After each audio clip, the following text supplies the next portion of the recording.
So, hello mga ka-friends. So, ang topic natin ngayon ay preparation of boiler.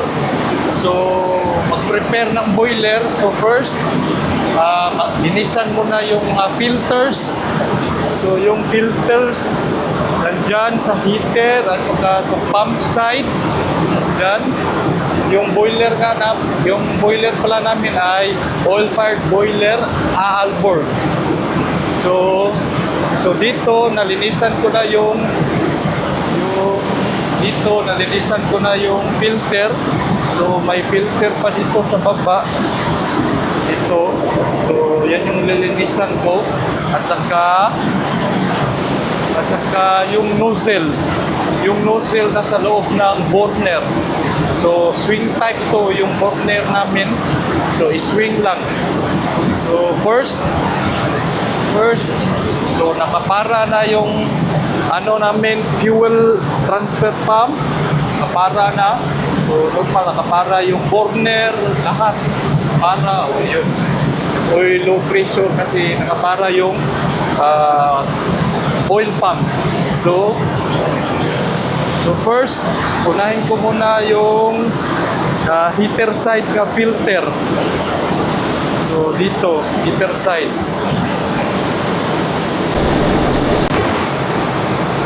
So first, i-drain muna natin yung oil sa loob ng heater, no, para matanggal natin yung filter para hindi iaapaw yung oil. So drain muna natin.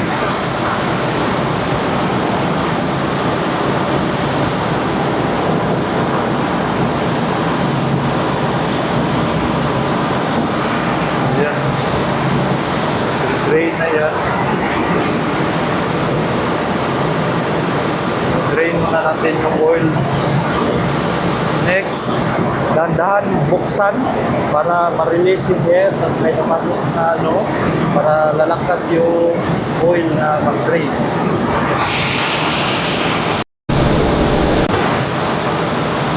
So, dahan-dahan buksan, no? Release muna. Wala pressure. Para naman pa.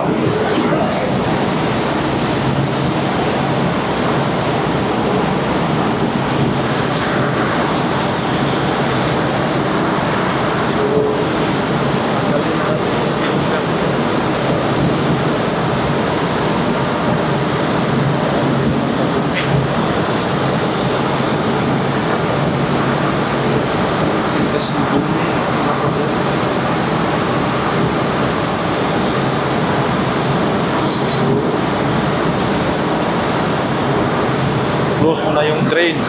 Maapaw.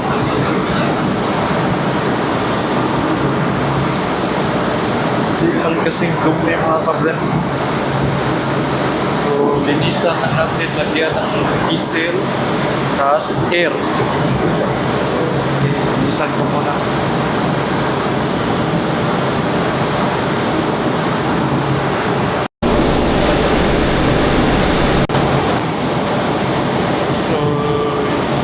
Yun na linisan na natin yung filter sa heater, no? So kabit na natin ito.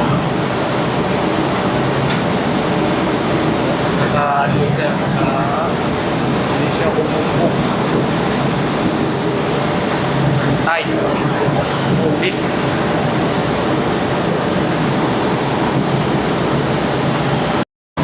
So next mga ka-friend,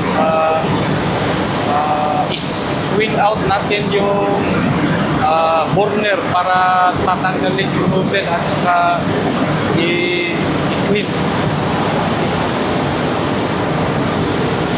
First, tanggalin ko na yung saka tanggalin yung bolt dito sa taas para matanggal yung para ma-swing out yung water.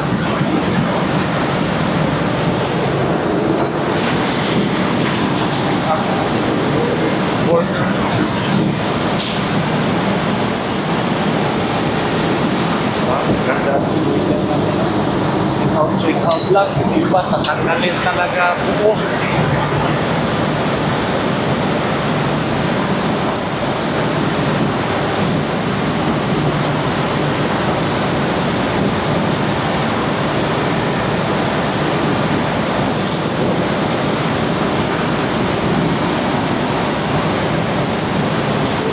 Side na natin yung electrode para matanggal yung nozzle 1. So nozzle 1 lang yung nilinisan natin kasi ito lang yung nakaservice nozzle 1.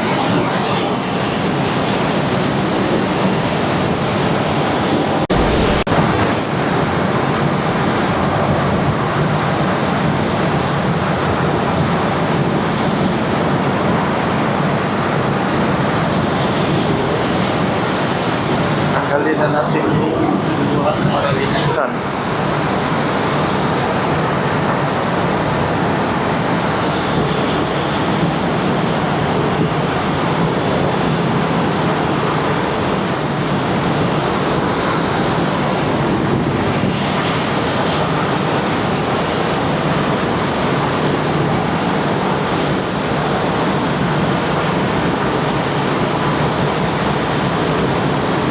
Pwede naman linisan yung nozzle 2. Pero nalinisan ko na yan mga kabrente.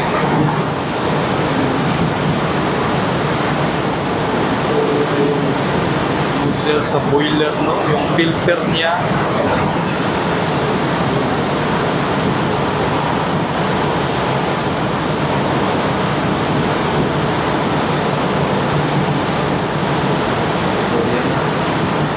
Tapos linisan yung electrode, parang malinis yung electrode. Okay lang yan.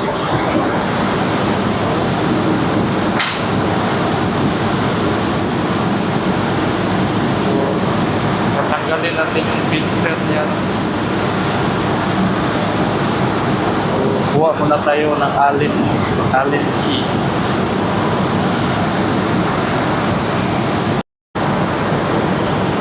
So, pagkatapos tanggalin yung filter, so tanggalin yung loob ng nozzle.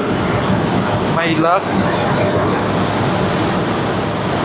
using Allen key para malinisan sa loob. Pwede mong irihan using air or what do you like. May lock. Oops.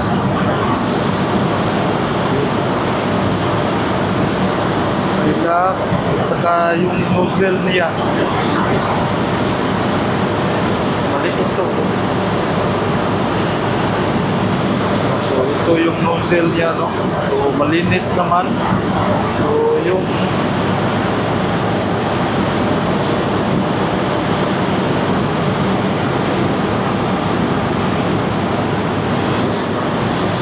ito yung nozzle niya, no? Sa loob ng nozzle. So dalawa to. So nakaganyan siya.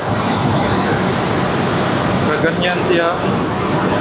Yung posisyon niya, itong ano, pababa. Pag ganun. Pag ganun yung posisyon niya. So okay naman, malinis naman yung loob, no? So linisan ko pa konti.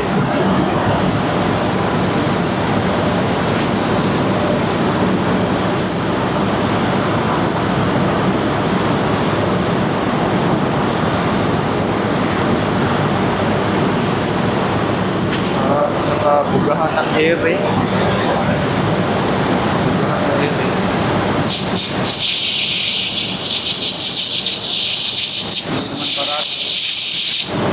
Kasi every time we stop the boiler, we change over to diesel. That's why. Not too much dirty. So,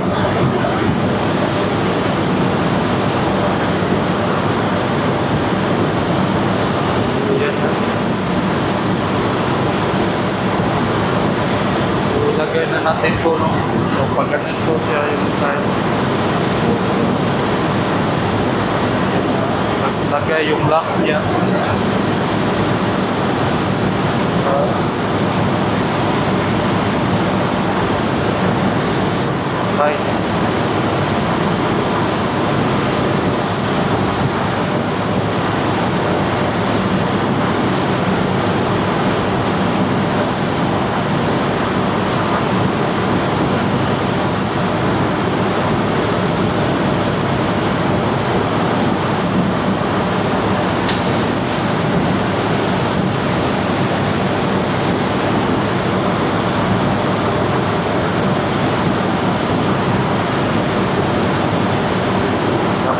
center yung ano niya.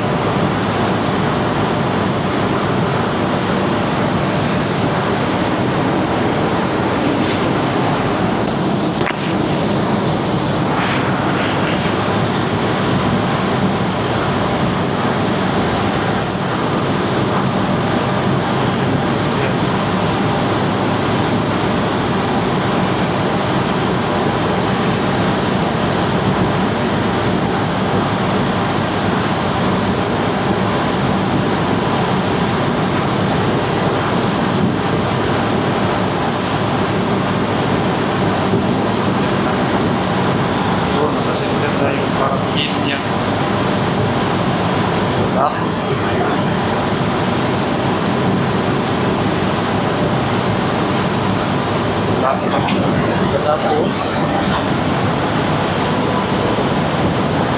Pagkatapos irihan na naman yung lalabas yung ere.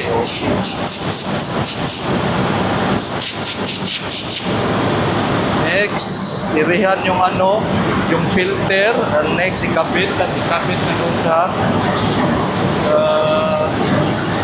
holder niya sa nozzles. Okay. So, yan na. Kabit na natin yung nozzle niya no, sa holder. First, check muna yung sa loob.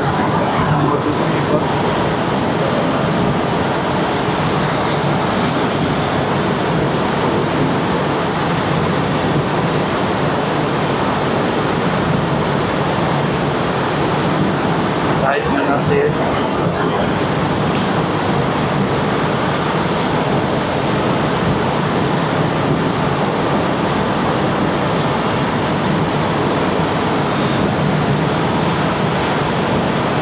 Next, linisan yung electrode.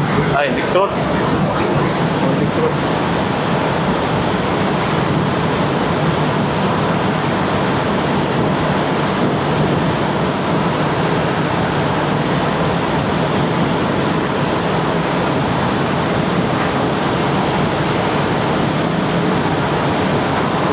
Nalinisan na yan. So, setting na natin yung mission electrode. So, dapat 3 mm. Sa gilid din. 3 mm. So, kalkulado ko na yan. Okay. So, i-close na natin yung burner no, kasi tapos na tayo mag-linis sa nozzles at saka sa electrode. So, close.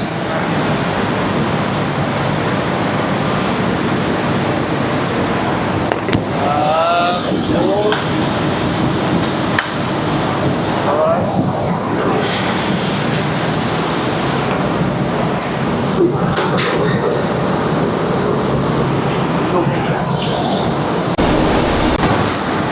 Next, i-test muna natin yung nozzle, no? Bali, sa pag-test nito, kung walang leaking. So, first, pandarin muna natin yung oil pump. Start natin yung oil pump number 1. Start na. I-reset na yung alarm.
para matanggal natin yung ano, ito yung parang pin, spring.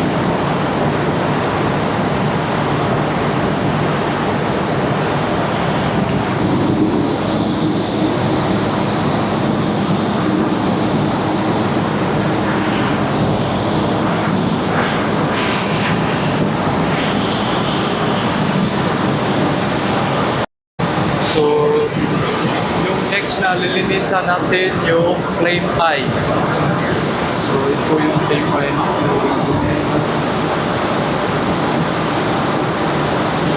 Lilinisan muna natin ng rags. Kasi madumi na yung flame eye para mag-start. Okay siya. Madumi na yung flame eye. So, dalawa pala yung flame eye namin kasi dalawa yung nozzle. So, man at saka automatic, 2 nozzle, 1 nozzle, and 2 first nozzle and second nozzle. Okay.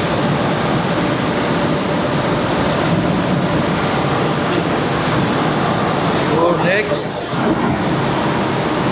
huwag kalimutan yung plug.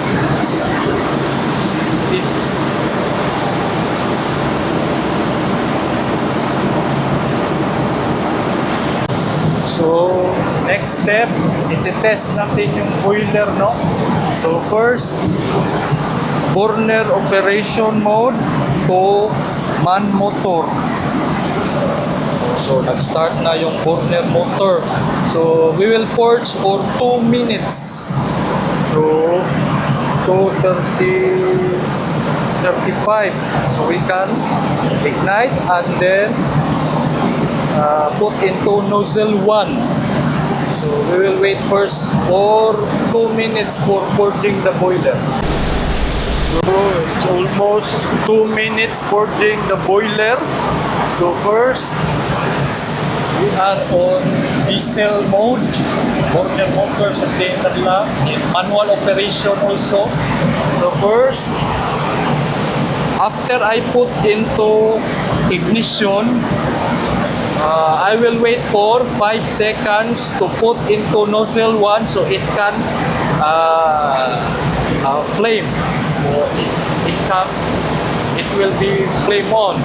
So this is the flame eye here. So first put to ignition. 1, 2, 3, 4, 5 seconds, and then put to nozzle 1.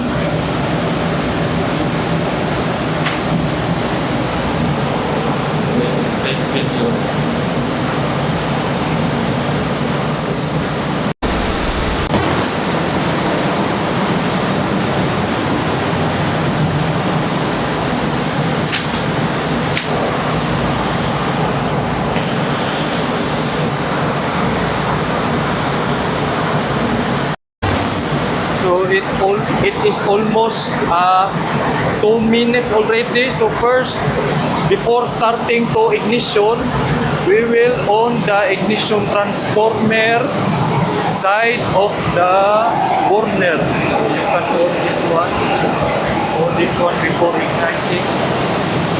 Then go back to the control panel. And then after you on the ignition transformer, you will put to ignition the burner operation and then wait for 5 seconds and then put to nozzle 1 so it will flame on. So okay, we will put to ignition 1, 2, 3, 4, 5. Okay, so the flame eye already, the flame is already on. So we will check in the side glass. Now the boiler is already flame on. So we will test the boiler for 10 to 15 minutes of running and then check the steam pressure. Do not put more than 3. If 2.5, it's okay, and then stop the boiler. So after starting the boiler, off the ignition transformer here, then just wait. Just wait. 1 bar. So now the burner operation mode is in nozzle 1. So you can see here the flame eye and the flame is already on. Okay, so after you test the boiler for 10 to 15 minutes, you can stop the boiler by nozzle 1, put into man motor, and then wait for 2 to 5 minutes for purging the burner or the boiler, and then put to 0, it means stop, and then finish. So thank you for watching. Bye.